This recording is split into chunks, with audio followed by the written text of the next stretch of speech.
Shay. What? Because I didn't know you were gonna start. I was like, It just surprised me, and I was like, because usually you start. I know. No, I want you to start. Yeah, I started. Oh wait, do it again. Do it again. All right. Okay. I'm Shay. I'm Sammy. And welcome back to our podcast, Vivacious and Vulgar. Yes.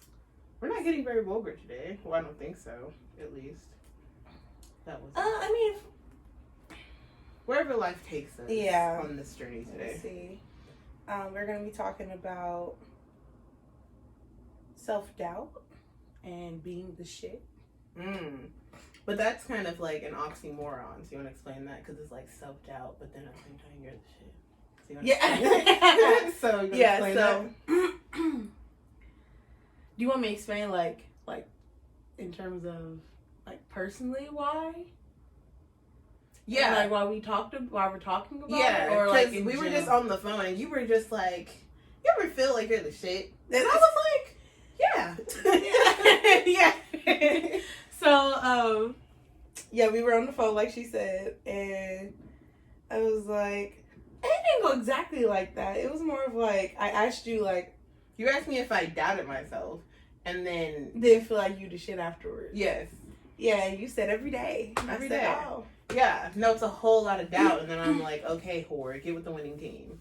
Exactly. You get with it, right? Get with it, yeah. Yeah, so that's where it came from, because I was just feeling like, so I just left my job for a lot of personal reasons, but left it. And in those upcoming days, I was just like reflecting back on my experience there, and I was just like, I was really down on myself in the beginning. Like I was calling her, crying, well, I don't know why I'm working here. Why I took this position, what did I go to school for if I'm taking this position, type of thing. I'm scared because I've never been in this type of industry. I was talking to all my family. My family was like, girl, you already took it, so it is going to be what it's going to be. Yeah. And then now at the end of it, I'm like, I really run this shit. Like, you know, I've had people telling me, you know, you're doing a wonderful job. You really own this station. Cool. And it wasn't making my head big or anything. You know, I really felt grateful for them telling me that because I felt a different way. But it just made me realize, too, that at the end of the day, if I keep getting in these situations that God showed me, like, okay, you're doubting yourself. I'm going to put you in a place where you have no choice but to grow and just figure it out. And then you're going to realize that it wasn't even that hard to begin with. It was always going to work out for you. Mm-hmm. And I was like, okay. So and then, a little voice crept up inside me like, watch, he going to put you somewhere where you think you just shit and then he going to show you, okay, so when you fail, you got to get back up. Mm-hmm. So, and I don't think I'm ready for that. Like, I want him to keep showing out. Like, that's just, you know what I mean? It is like, yeah, just kind of like, somebody posted something the other day. It was like, I've fallen many times, but I've never just laid there. Mm-hmm. So it's like, yeah, you may not be A+ at that job, and that's okay. Like, I feel like when we were at the job we had together, I was trash at that, and it was okay. First of all, because I didn't care. And second of all, because I felt like it was just a learning curve. And so that's something that I needed to learn. And before the world shut down when I was there, I felt like I was kind of irritated that the world shut down right when I was actually starting to understand the job. But, it was a learning process, and it took me a little bit longer than I was comfortable with. But it was something that I needed to be shown for my career, because I'm sure at some point those same skills will show up that I will need, and I already have them. Mm-hmm. And also just me like being patient, because I remember getting really frustrated with myself and being like, oh fuck, like I fucked up again. And then it's like, no, you needed to just learn it. You need to ask a question. You need to figure out on your own, whatever it may have been. So that's just what you may have to do with this new job, or maybe not. It may just be like you just pick it up, and that's just what it is. Yeah. But don't doubt yourself. And also, I feel like it can be the environment that you're in. Mm-hmm. Like if you're not in a helpful environment where people take your mistakes and go, it's cool, like, let's just work through it and figure out what went wrong in your process, mm-hmm. versus people being like, you're always not like, you know, Yeah. there's a difference. And I feel like at my last job, the culture for the management was cool. Like if you did mess up, the owner was cool. He wanted to understand what you did so that he could fix it and then help you figure it out too. But, you know, not the owner, everybody else, aside from like general managers, you know, if you messed up, it was like the end of the world. You know, it's just like, you got 2.5 seconds to fix your throat because I'm the right one. I am the right one. Not the right one. I'm the right one. And that means the wrong one. Yeah. So, I'm the right one. So, keep trying me. Keep trying little old sweet little Shayla, because people just don't understand what goes on in people's daily lives, I think.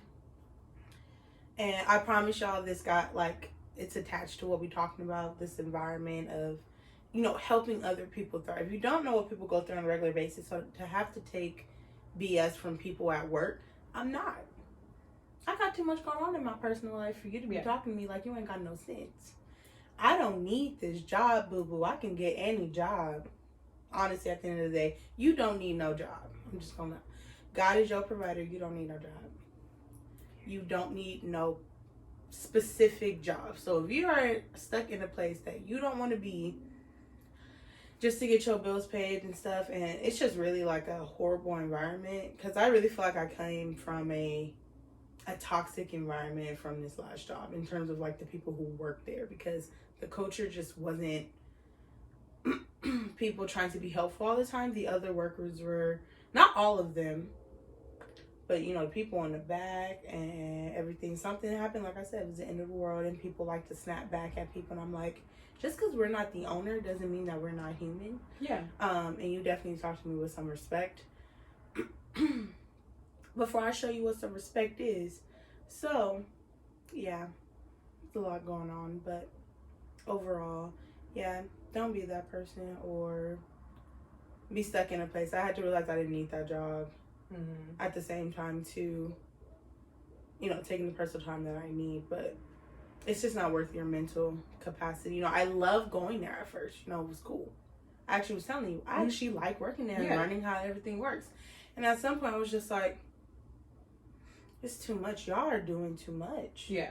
For it to be what it is. You know, I enjoy customer service and everything, but at the end of the day, like, it's a job. It's not like something you build your career in. You know what I mean?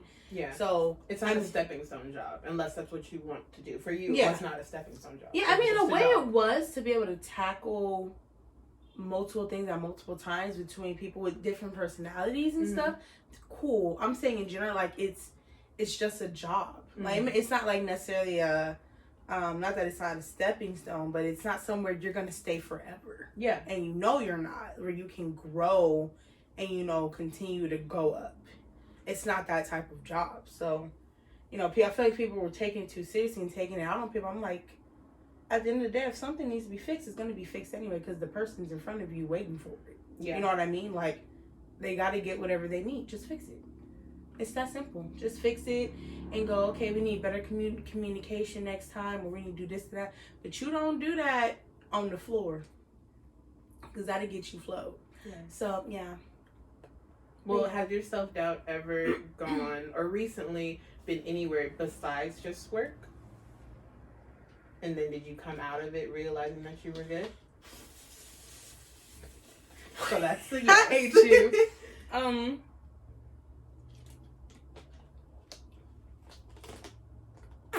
Surprisingly, I want to say no. Period. I really feel like I mean, you know, we typically connect self-doubt to self-esteem. And I feel like I do have low self-esteem. It's gotten better, but I feel like it's still a bit low. I think you've said that since I've known you, and I've never understood that about you specifically. Why? I think you've always said that, like, even when we were in high school, like, low self-esteem, but girl. I'm just like, you're the shit. Like, I've always just thought so highly of you, so it just never made any sense to me. But obviously that's, yeah, no, like, I genuinely mean that. Like, even if I've just been like, I don't understand. Like, I get it, but, like, I don't. Like, you're amazing. Yeah. So is your low self-esteem connected to like you as a whole? Is it a physical thing? Is it like an internal thing? Girl, it's trauma. Just trauma. Yeah, overall. It's trauma. Yeah, from Wow, trauma bonds. You know, talked about that. Yeah, we talked about that too, but it's I'm doing some therapy, and like he broke down some of my childhood stuff, When and they it breaking that literally, down, yeah, and it made so much sense. It literally made so much sense. Mm-hmm. He talked about how you want to be soothed. And he was like, it seems like you haven't mastered self-soothing because you've lacked it in your childhood. First of all, don't ever drag me like that. Right? First of all. And so it was just really crazy. I was like, soothe. And like, it brought me to tears because I'm like, because he was like, do you seek soothing in other people? Mm-hmm. Like, if something goes wrong, is it hard for you to just take it and then go, okay, it's going to be cool? Or do you feel the need to go to somebody who's to self-validate it? Gotcha. And I was like, that's real. yeah, I self-validate. He was like, and there's nothing wrong with you doing that. It's understanding the root cause of it. And he was like, it doesn't seem like you were validated as a child. Mm-hmm. And so now you seek it from other people, or you want to be soothed by other people, instead of being taught that you can soothe yourself. Or being soothed and understanding, growing up and understanding that you don't always have to be soothed by other people. And if you did have that self-soothing or that soothing from your family, you wouldn't seek it in other people so much, because it's something that your inner child is screaming for that they never got. It's not your adult, because your adult self is going, you're gonna figure it out, some way, somehow. But then you always have like that little doubt. And he was like, is that what little Shayla wants? And I said, why do you have to say little Shayla? Like, that made me like, oh, wow, right. Like, I was just like, yeah, little Shayla wants that. Like, she never got it. So I think it's just attached. Like, he made me realize that that's what it's attached to. Childhood trauma. So if you got some, like, we talked about it before, but go get therapy if you really can't understand something about yourself and it keeps reoccurring, even with your partner and stuff. Because it made me realize a lot of things about my partner and I, like how I seek soothing from him when I don't get it. I catch a whole ass attitude. It's like I'm triggered. Yeah, it's exactly, what did she say? When I get mad, I get big mad. Like, and it's like, I don't get angry, I get even. Like, and that's one sad thing to be when you don't even get angry over things. It's like, I want to just get even with you. Like, that's just how I feel. And he just made me realize too, just like, when you're in a relationship, you're supposed to be two whole people who just dig each other. Not, I'm leaning on you for this and you're leaning on me for that. It's, I got me, you got you. If I soothe you, that's cool. I'm not obligated to, though. To some, you know what I mean? Like, that's just not my space. I mean, not my space to some extent. And let me know how y'all feel about it. Because, I had, feelings about it when he had stated, but it was an interesting thing because, you always think of, this is what your partner's supposed to do, or this is what you're supposed to do as a family, or my best friend. It's like, I don't have any obligation to sit here and really soothe you that way. Like, it's nice, but it was just interesting. I guess it was just like the hard truth. Like, like, people do it because, not out of obligation, but they do it because they love you. At the end of the day, nobody owes you shit. And I said, wow, you really broke it down like that. I have some things to think about. Low self-esteem self-doubt comes from your trauma. Yeah, from my childhood. Yeah, I just felt like growing up, I didn't... Like, my own family tore me down. And I mean, like, more my immediate family, like my parent. More like my mom. My dad necessarily, but only in like her drunken rages. My dad, you know, he always called us beautiful and everything, but, you know, he never talked about men, you know, boys being in my life. Mm-hmm. Or like when they do get in your life, what to do. Yeah. You know, it was a very, and still to this day, he's like that. Like, you know, we were out to eat with his wife, and I remember telling you this, and we were sitting at the table, and she was talking about, or at the time they were engaged still, and she was like, well, you know, after we're married or whatever, you know, we're gonna need the first few nights to ourselves. I said, y'all grown. All right. And he was like, and she was like, baby, they grown. I said, you right, I am grown. But you know, to see that even after I'm 23 years old now, and you still, well, 22 at the time, and you still feel that way, you know, and to some extent that was still damaging. You know, you're the first man in my life, and if I don't hear from you, I'm gonna seek it in the next man. Yeah. To see what it is, you know. But my mom never kept anything from me, also. So I feel like that really helped. Because she didn't keep anything from me to care. She really just used to tell us how it was with men and stuff like that. What to watch for and not to let them do this, and that. But you know, it's, you know, if any of y'all take child psychology, you know, like the role that your dad has, because in a child's perspective, you're always with mom, so her opinion doesn't matter as much as dad's. Now, if dad's missing most of the time, his opinion matters the most because you don't see him as much from a child's development point, developmental point. So, that made sense in school when I learned that, and I was like, oh, okay, so that's why I feel the way that I do, or don't have as much knowledge about men that I think I do. Yeah. Because dad didn't give it to me. So he didn't set things in me concretely the way it should have been versus my mom. You know, mom's it's not gonna sit concretely that way for if mom told you. But if dad told you because he's the first man in your life, then that makes sense, because when you see another man, you know, it just kind of intertwines itself. No. That's actually really important. I think I realized that with my stepdad. He was like, he's brutally honest about what men do. And like all of the things that he used to say to me, I used to be like, all right, well, it doesn't matter right now because I wasn't dating at the time, or like I just, you know, play these niggas like dummies, so it doesn't really matter. But now that I'm old, I'm like, oh my God, that makes so much sense. And I appreciate him for saying those things to me, as opposed to my biological dad, who I haven't had many conversations about those types of things with.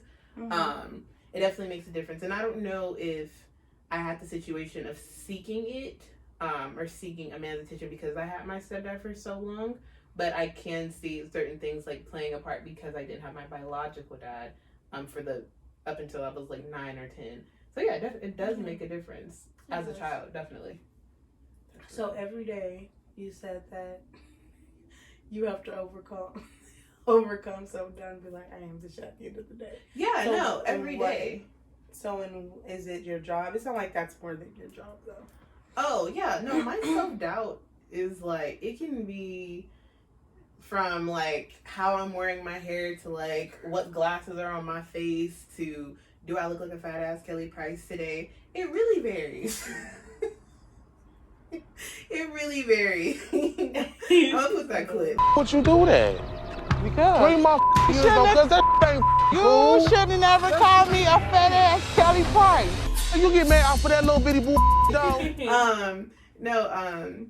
But yeah, my self-doubt, and I think it's interesting that people from like a social media perspective view me as like this like super confident person. Yeah. Like, I don't know if I told you, but the podcast episode I was on a few weeks ago, my friends, and she introduced me or announced me to her show as like this confident plus size influencer, and I was like, oh. And it's not that I don't think that of myself, but I guess I don't. Like I never put it in my head. So yeah, my self-doubt can be anything, but I think I'm constantly telling myself, like, get with the winning team. That's been my term for this year. Like, just get with the winning team. Like, you're fine. Even if it's like, Like a lot of my self-doubt this past year has been with school. Even though I've been doing good, thank the Lord, because I'm struggling. Like sometimes, like even me talking to my professor will literally make me cry because it freaks me out. Because like I'm like, if I don't pass, like I'm a failure. Like that is embedded in my head, like school failure. So that is like a big self-doubt for me. But it's constantly like, okay, well you're doubting yourself, but there's steps you can take to not be in that position. So you just have to take the steps. And as long as hell, and it doesn't always feel good, actually it doesn't feel good at all. But just like constantly talking to yourself. I've been writing myself like post-it notes if I start feeling that way, and I'll just like leave them wherever I'm at, and then that helps. Or I write it in my notes on my phone if I'm out somewhere. But yeah, especially because like I've talked about before, like I have anxiety, so doubt can be me going outside. I'm like, should I be going outside today? Like literally, that's what anxiety is. But you just have to find what works for you. But yeah, doubt comes up in the strangest and most inconvenient times. So for your school, because I find that interesting that you say it comes up most when it comes to schoolwork. Or school in general. Yeah, also, just recently? I think like this past like year, definitely that has been the biggest thing. Like everything else, for the most part, has been kind of okay, but like school like literally gives me anxiety. So why do you think like? Because I attach school to me failing. Yeah, but why do you attach school to failing? Because I've been failing. In short, I was failing. Like, so you just think it's just because of that? Like, has it ever been where you've grown up and you felt like, you know, school was one of those things where parents took seriously and you feel like you didn't always perform the way you wanted? Because it sounded like you got the whole social media influencer thing down. Like, at the end of the day, it's like it has to get done, and however it comes out, how it's going to come out, and you're comfortable in that. Yeah. Versus, like, your schoolwork, you're like, yeah, I need some help. Like, no, definitely. I think school is, because it's not up to me. It's, well, some things are, but like. So you don't feel in control. I don't feel in control about school. Like my professor, I was talking to her the other day, and I was like, so am I going to pass? Like, I was like, yo, just give it to me straight. And she was like, I mean, you could. Okay, that didn't help me. Yeah, like my anxiety just that made me feel. Yeah, my anxiety like skyrocketed, and so I think when you say it like that, I think it is a control thing because I literally don't know. Granted, you know, you do the work and you're like, okay, I'll pass, but then I've had classes where I was like, I did the work and I took that final. My grades said, girl, you thought you was passing, sis. You're doing a lie. So yeah, I think it definitely is a control thing, just like the unknown. And it's also not going as fast as I would like for it to. So it's just like you're being slow as opposed to what I do in steps towards my career minus school. It's on my terms. It's fast or it's not. Like I can slow down but it's me doing that. But school feels very much so like this foreign thing that I have to constantly figure out every semester. Like, all right, you're taking a new class. Didn't even understand the last class, so that entry-level class to help me with the next one is not helpful. You know what I'm saying? So, yeah, it could, but it definitely is attached to failure. So, but it's fine. You know, getting through it one day at a time. Had a few panic attacks last week. It's okay. But, you know, we get through it. We'll be talking about that off camera. If she wants to talk about it on camera later on, then we'll sort that out. I mean, I can talk about it on camera. It's fine. I literally just, like, sat there and cried. I literally, like, I talked to so I talked to both of them back to back. I'm taking 2 classes this semester. Mm-hmm. I talked about both of them back to back, and, like, after the conversation, I literally, like, just sat there and cried. Because it was, so I'm passing one of them with, like, an A, and the other one I have, like, a borderline C, which can drop at any moment, and it freaks me out. And the thing is, they weren't even saying anything bad. They were just like, yeah, like, you're doing fine. Just do this and this. And that shit, like, gave me so much anxiety. I was like, it felt like so much, like, they had just, like, threw the world at me. And I literally was, like, sitting there crying for, like, 30 minutes. And I was just like, what am I going to do? Like, if I don't pass, I can't do the next thing. So that's how it makes me feel. That's why, it's very much so not in control. Mm-hmm. But, yeah, it was fine. You know, I, like, teared it out and called it a day. And I know we talked about before, I don't know if we talked about it on here. I think we talked about it on here, being stagnant. Mm-hmm. And how that's one of, like, your fears as well. Of, like, you want to keep moving. So do you think it's attached to that in terms of if you don't move, you feel stuck? Yeah. And like you're going to stay there? Absolutely. Because I talked to my mentor about this the other day. I was just like, even like me moving out of state, like I was like, I honestly just want to like next year just pick up and move, whether I'm enrolled in a university out there or not, just move because I feel like I'll get stuck out here. Because I do know I want to be out of state for some part of my life. It doesn't need to be for forever, but I do know I want to move. And so I was like, I'm feeling because school, I'm getting stuck because of whatever else is going on. I'm going to get stuck out here, then I'll never go. And so, yeah, it's definitely school to me is attached to being stagnant into failing. So it freaks me out. But that's self-doubt. And it's like, I can get out of it. It just takes a long time. And I think I am patient, but with this one thing, I'm just not. Yeah. It just doesn't work. But yeah, it's definitely attached. And then like you said earlier, like my parents, they never forced school on me. But, you know, like you feel like, damn, I didn't make them proud. Like my mom's never like, I don't even think she's ever like really yelled at me over school. If I got a bad grade, she's just like, you did that. So, but that sounds a little damaging too. No, like literally, like I don't think I've ever really been yelled at or like I may have gotten in trouble, but it wasn't like nothing too crazy. But to me, like you know when your parents are not proud of you or they're disappointed in you, so that's another thing attached to that. Mm-hmm. But yeah, that's my self-doubt. It's cool or whatever. Oh, okay. So had a situation yesterday with the person I'm talking to. I was upset. Y'all know that's not what she said, right? Don't worry about it. You're off script. You're off script. The person I'm talking to, I was upset and I wanted to be soothed. And I felt like that didn't happen and I had an attitude about it. But now that you just said that your therapist said for your partner, it's not their responsibility, I'm like, okay, so was I wrong for going there and needing that? No. Okay. So he basically brought it to light why I do that. Gotcha. Why I need to be soothed for my partner to better understand me and why I have the reactions that I do.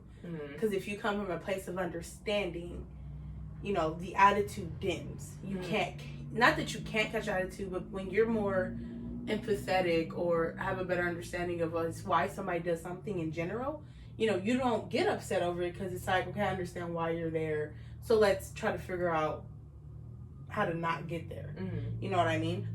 No, you have every right to feel how you feel. It's more of him understanding that and assessing why do you need that. Gotcha.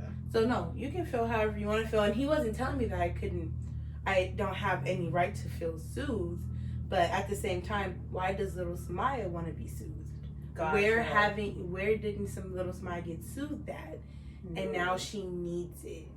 You know, so it's a lot of the times when we have emotional responses to things, it's not, because obviously that's not the adult thing. And, you know, when people say people are emotional, they can't deal with emotional people, they say that they can't deal with the little you that didn't get what they needed when they were younger. And that's important to understand for any relationship, not even just in your partner, but, you know, when you have friendships and stuff, like, why do you not text me back? Or like, why? Because, you know, like when we talk about the different things that we feel like we can do better as far as our relationship or with our friends in general, you know, and we don't get mad at each other for it. Yeah. It is what it is. But like, why do you feel the need not to check in on me or like don't check in on me as much as often? Yeah. Like, why do you get emotional about that? You know, so check yourself, you know, when you're talking to your friends, not just your partners, but your friends too, on if they do something to you, like, why does it hurt you personally?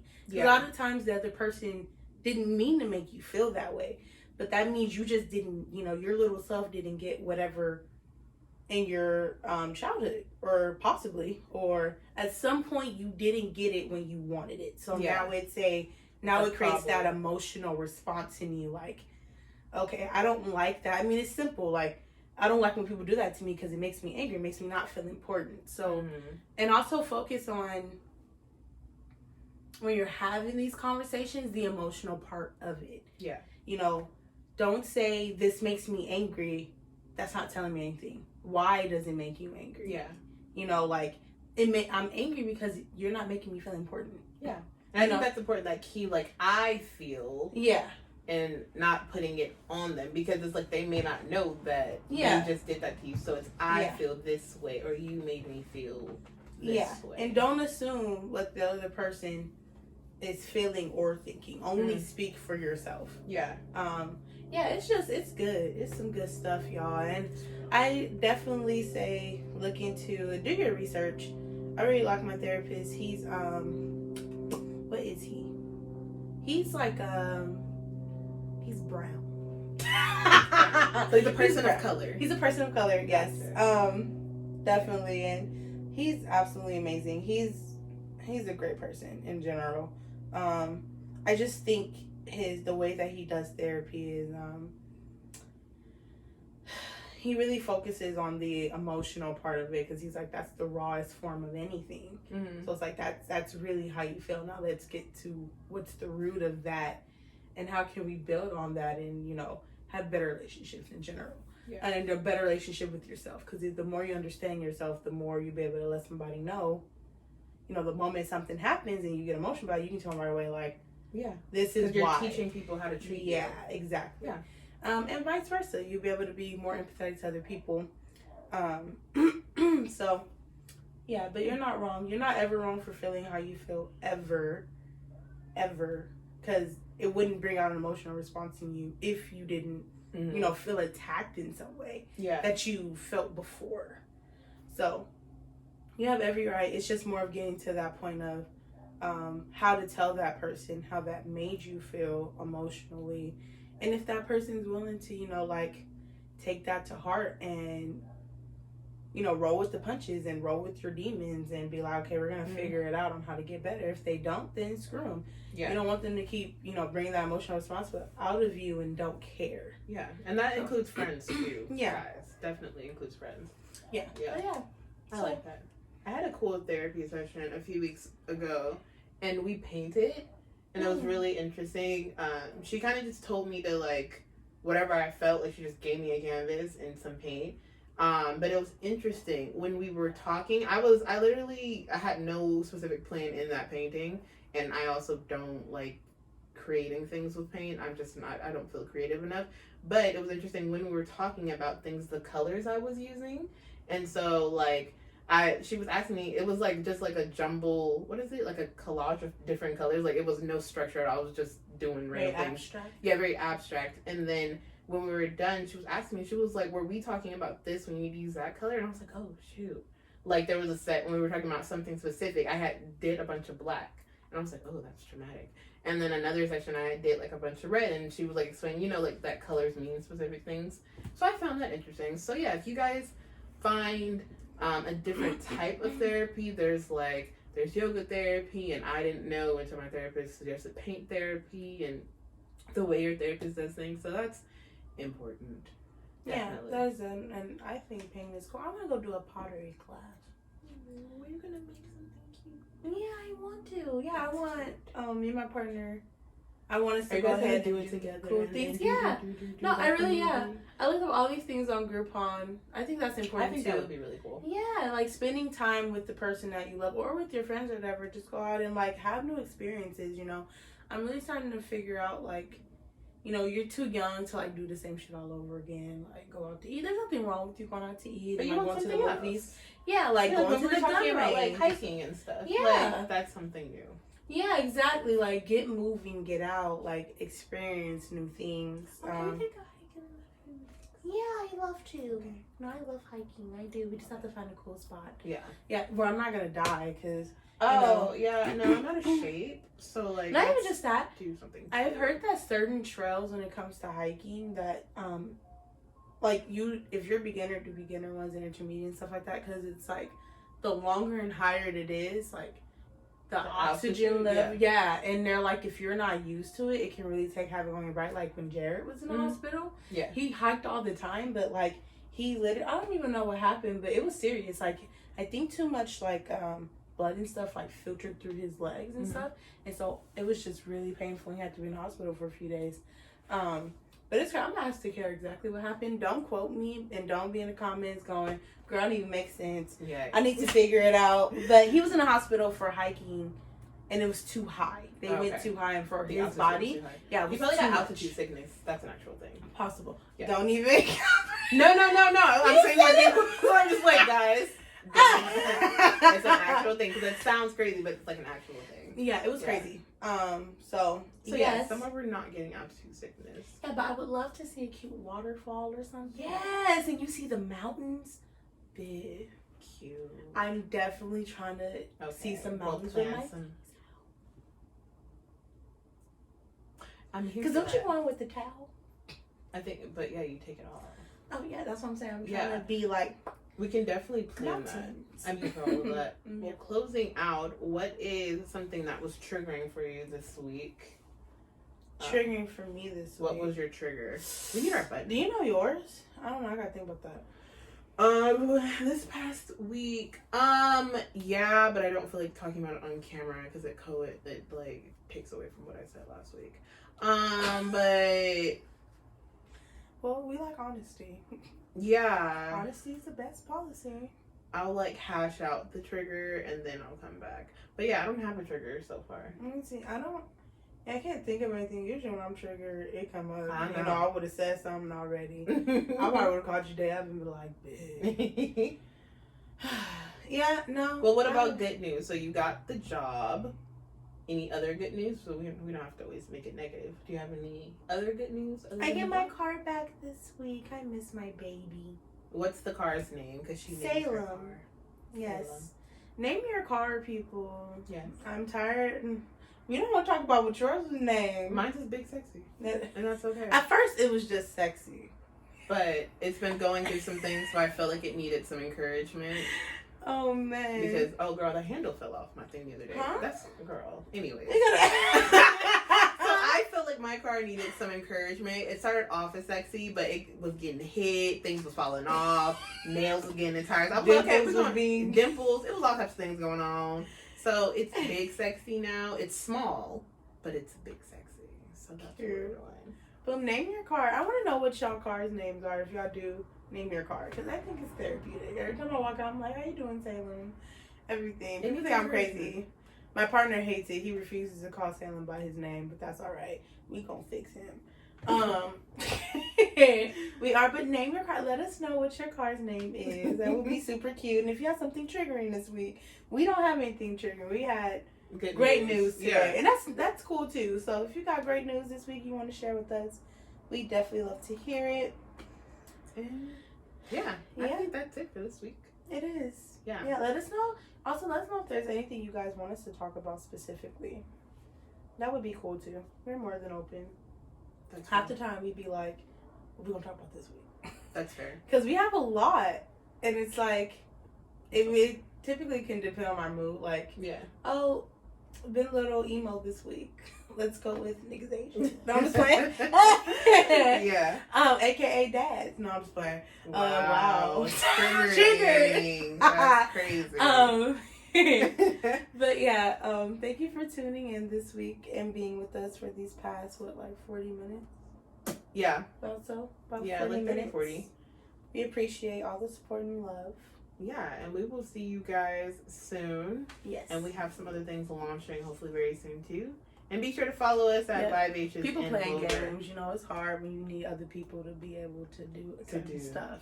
It's But it's okay. We're going to make it work. Yes, but keep up with us at 5H's and Vulgar, Sammy Social, Shay MJ23, Yes. and we will see y'all next week.